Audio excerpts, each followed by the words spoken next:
Hola, ¿qué tal? Buen día, buena tarde, buena noche, según sea el caso. Mi nombre es Uriel Moreno Mendoza, soy abogado postulante de la ciudad de Córdoba, Veracruz. El día de hoy quiero tocar un tema importante, sobre todo para nosotros que nos dedicamos a la abogacía, es la figura del defensor particular. Como tal, el defensor particular es aquel letrado, estudioso, especialista en derecho que ha cursado la carrera, que ha obtenido un título y una cédula profesional y que tiene fundamento en lo que establece el artículo 20 constitucional, apartado B, al igual las obligaciones que establece el Código Nacional de Procedimientos Penales en el artículo 117 de la ley invocada. Tiene una figura trascendental de acuerdo a mi percepción. ¿Por qué? Porque es el que va a mantener el equilibrio procesal, más allá de que el juez es el árbitro que va a establecer las reglas o que va a vigilar que se lleven a cabo correctamente. Es el defensor el que va a dar el equilibrio procesal en esta materia. ¿Por qué me refiero al equilibrio procesal? Porque la figura del acusador recae regularmente en la fiscalía, a través también de la persona que se constituye como víctima o ofendido, que coadyuva directamente con la fiscalía y son la parte que hacen un señalamiento en este caso. Es el abogado defensor el que va a tener la obligación, porque así lo establece el código como obligación, más allá de atribuciones, de conocer en primer lugar el sistema penal acusatorio adversarial. ¿Por qué es trascendente? Porque sin el conocimiento en la materia, sin el conocimiento en el sistema, no podemos llevar a cabo una defensa técnica adecuada, a través de la cual debemos ser coadyuvantes del sistema que permiten establecer que se lleve un debido proceso. ¿Cómo se va a llevar a cabo este debido proceso? A través de la intervención que llevemos a cabo como abogados defensores particulares. Si bien es cierto, el imputado, de acuerdo a la etapa procesal en que se encuentre, tiene derechos, estos deben ser a través de su abogado defensor, quien debe tener conocimientos, ya que el particular desconoce grandes rasgos de la ley y es por eso que debe tener una asesoría, válgame el término, si bien es cierto existe el asesor jurídico para los agraviados, para las víctimas, debe existir una asesoría técnica adecuada por parte del defensor. Existe un defensor particular y un defensor público. Respecto al público no me voy a referir en este momento porque pues, en este caso la función que me ocupa es la de abogado particular.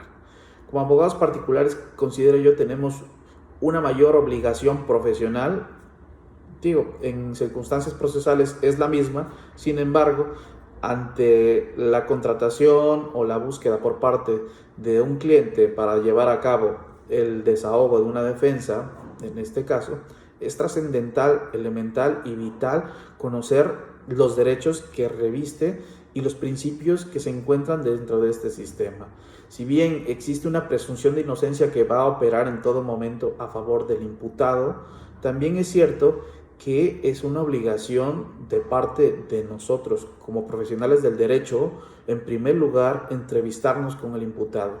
Y como consejo personal, es importante ustedes cuenten o contemos con una, yo le llamo una bitácora de entrevistas, la cual llevo día a día, en este caso, ante la aceptación y la protesta de un cargo como defensor particular. ¿Por qué? Porque en ella vamos a documentar desde la primera entrevista que realicemos con nuestro representado, la cual es la piedra angular para establecer qué tipo de defensa vamos a llevar dentro de ese procedimiento. Puede ser desde una defensa pasiva o desde una defensa activa. En el ámbito del derecho penal hablamos de una defensa activa cuando nosotros proponemos actos de investigación, desahogamos actos de investigación, proponemos el desahogo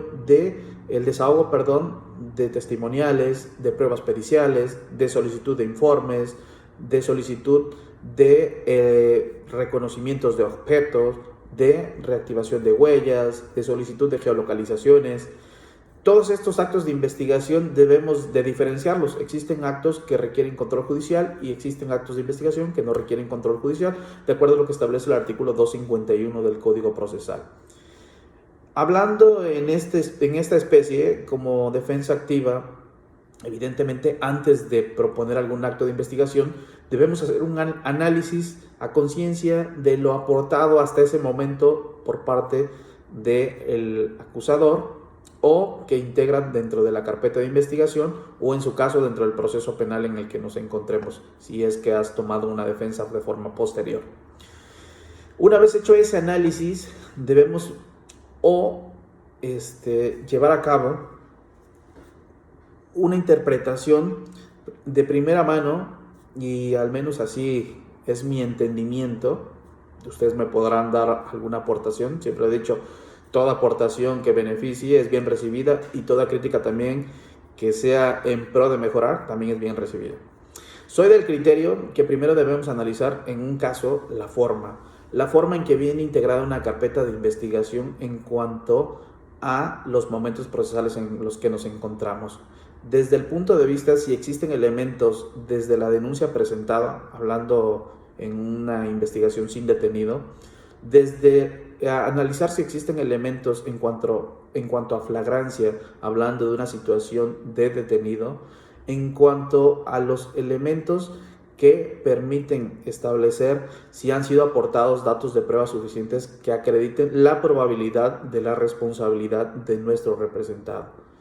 Partiendo de esa situación y una vez que analizamos la cuestión de la forma en cuanto a su integración, en cuanto a la acusación, imputación o según sea la etapa en que nos encontremos, debemos pasar a un análisis de fondo para llevar a cabo un análisis a conciencia de los elementos aportados y ver si revisten los elementos de los tipos penales, si existen excluyentes de responsabilidad que operen a favor de nuestro representado, alguna causa de atipicidad, alguna causa de un error invencible, sobre todo elementos que nos permitan acreditar la no responsabilidad de nuestro cliente.